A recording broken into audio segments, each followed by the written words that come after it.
সবার প্রথমে এই দিক থেকেই শুরু করি। এই দেখো আমাদের কৃষ্ণকে, কৃষ্ণ কাকাই দেখো কৃষ্ণকে আমাদের, ঠিক আছে। এখানে দেখো ঘরের বউ বসে আছে মনে হয়।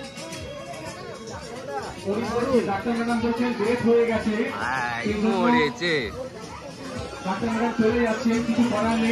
ডাক্তারবাবু, ডাক্তারবাবু কি হয়েছে ওনার? হ্যাঁ, আলুর দাম নেই বলে বিষ খেয়েছে। বলছি আপনার কি হয়েছে? আপনার কি হয়েছে? কি হয়েছে? ও আচ্ছা, 50,000 টাকা লোন নিয়ে আলু চাষ করেছিল, ফসলের দাম না পেয়ে বিষ খেয়ে আত্মহত্যা করেছে। এই আত্মহত্যা তো করে, বেঁচে আছে তো, হ্যাঁ চোখ খুলছে তো, বেঁচে আছে। হোটেল তুই কি করছিস? কান্নাকাটি করছিস? এখানে দেখো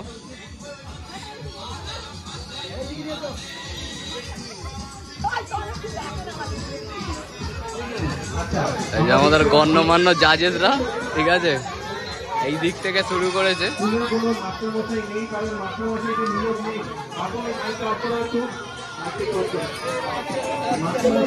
একটা একটু বন্ধ কর না রে।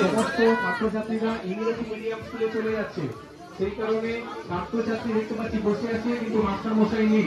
আর ঠিক তার পাশাপাশি বেকারত্বের জ্বালাতে চা বিক্রয় করছে একজন শিক্ষিত মানুষ। আপনি কি বলছেন, কেন চা বিক্রি করছেন? আপনি কিছু বলতেও চাইছেন না, মানে বেকারত্বের এতটাই জ্বালা, সেই জ্বালাতে উনি পড়াশোনা ছেড়ে দিয়ে চা বিক্রি করছেন। আপনারা এখানে কি করছেন?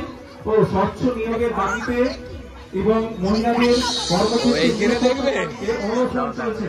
আপনি এই বিষয়ে কি বলছেন? স্বচ্ছ নিয়োগ মানে আপনি কি চাকরি হারিয়েছেন?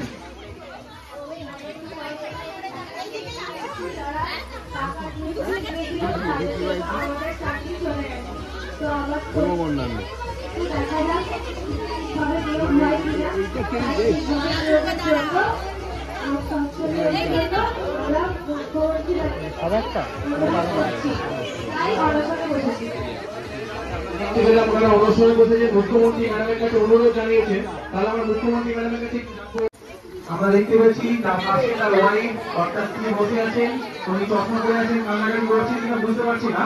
হ্যাঁ, তার পাশে কিন্তু সামনে মরে গেছে, সেটা বুঝতে পারা যাচ্ছে। চোখ থেকে কি বলছে? তোমার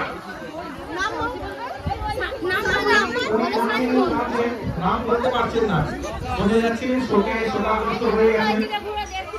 আচ্ছা, ইতিমধ্যে আমরা দেখতে পাচ্ছি প্রাণ বাঁচানোর জন্য মৃত ব্যক্তি আবার জীবিত হয়ে পড়েছেন। এরপরে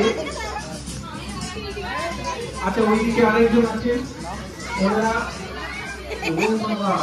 মাঝে মাঝে আমাদের যদি পাড়া রাস্তার মোড়ে মন্দির বসে যাতে বিষক্রিয়াজনিত হতে কি হয়, মারা যায়, এতে আমাদেরই ক্ষতি হয়, সরকারকে তার ক্ষতিপূরণ দিতে হয়। তো সেই দেখেছি তারা যারা মহিলারা, এই মহিলারাই হচ্ছে তারা বিষক্রিয়া জনিত মদ পান করার ক্ষেত্রে লোকে থাকে, তারা মদের বোতল ভাঙতে এসেছেন। আপনি কি বলেছেন, কিছু বলবেন এখানে?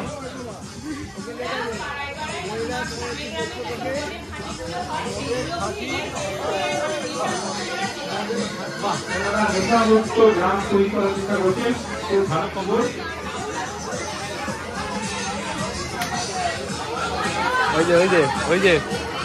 আচ্ছা,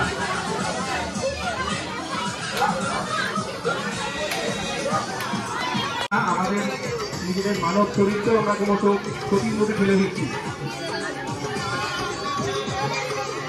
আর এদিকে আমরা দেখতে পাচ্ছি, আপনি কি সেরেছেন